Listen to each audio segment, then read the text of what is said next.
My name is Christina and I'm going to walk through the process for how nucleotides and ribose are made, while also including how they come together to make ATP that is used for DNA replication. I'm going to go ahead and start discussing fatty acid metabolism, and we're going to start off by just looking at this glucose and dietary fats. So we're going to be focusing mainly on the dietary fats. So in order to break down fatty acids, right? So dietary fats, in order to break down fatty acids, which we are going to be looking up here, you do need CoA, acyl-CoA, and ATP. Through this process, we are going to be producing acetyl-CoA.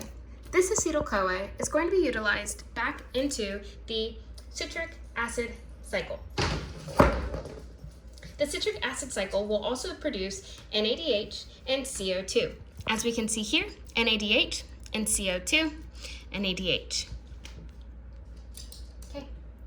As you see in the citric acid cycle as well, we have oxyl acetate and alpha ketoglutarate. If we look over on this portion of this worksheet, you can see that oxyl acetate can be created through aspartate and this mechanism right here, and alpha ketoglutarate can be created through glutamate through this mechanism right here.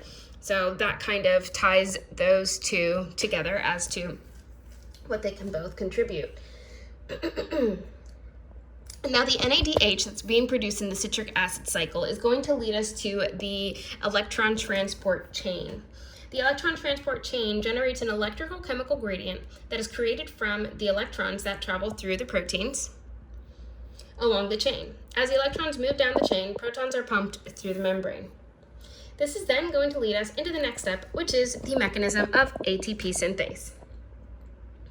The chemical gradient that is produced from the electron transport train fuels the synthesis of ATP from ADP. This begins when a cell needs energy for a task. ATP will split off one of its phosphates, becoming ADP. As the hydrogen flow back downstream, they turn the gamma subunit of the synthase, which causes a conformational change in the alpha and beta subunits that cause the binding. ADP and PI bound in the subunit in the T form combine to form ATP. ATP synthase consists of protein that catalyzes the formation of energy storage, making ATP using ADP.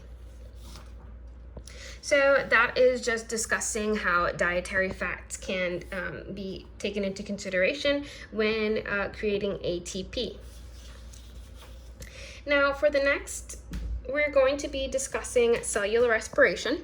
And in order to begin discussing about cellular respiration, we're going to be starting off with glucose. So we're going to discuss the glycolysis pathway. So from glucose 6-phosphate to pyruvate, so all the way down through this pathway,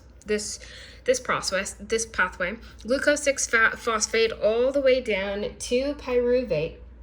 The pyruvate produced is going to lead us into the pyruvate dehydrogenase complex, which is right over here.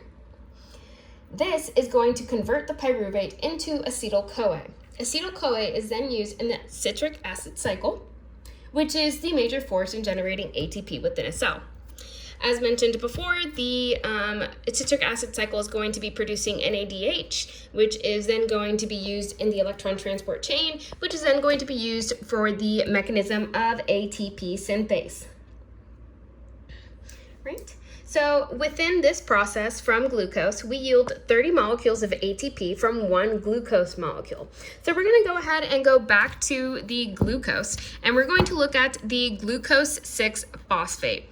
Glucose 6-phosphate is then utilized in the pentose phosphate pathway. And that is going to be, so glucose 6-phosphate is going to be utilized in the pentose phosphate pathway. Glucose 6-phosphate is right over here. In the PPP, 2 molecules of NADPH are generated.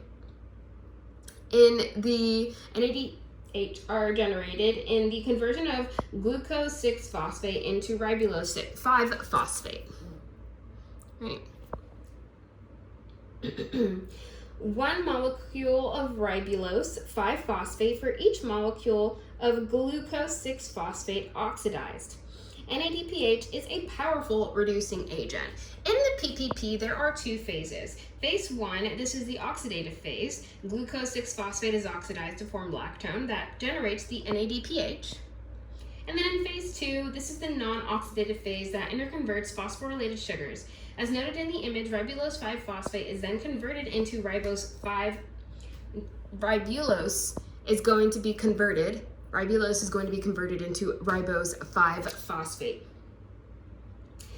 Ribose 5-phosphate is important because this is the sugar that is utilized during the production of DNA and RNA. We can then convert the ribose 5-phosphate to PRPP, which stands for 5-phosphoibosyl 1-pyrophosphate. This is then going to lead us into the next process over here, which is where the PRPP come into play.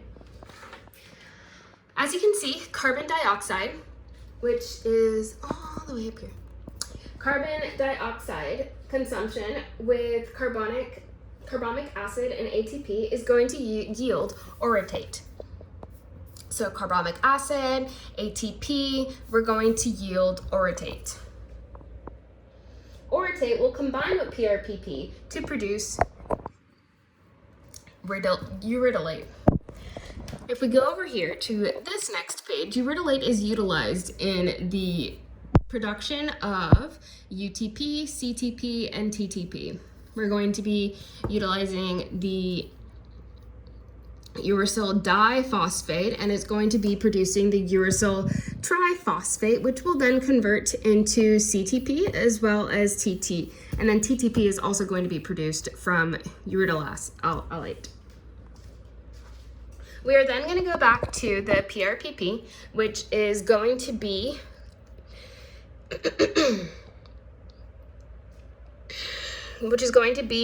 included in the production of inosinate. Inosinate is then also going to be contributed in this production of ATP and GTP. We use adenine monophosphate and guanine monophosphate. So through the process of creating GTP, we use a GMP, and to create ATP, we use the AMP. Now, the discussion of the isoprene synthesis. Isoprenes are used to generate things like cholesterol. Isoprene is generated from mevalonate, as we can see right over here.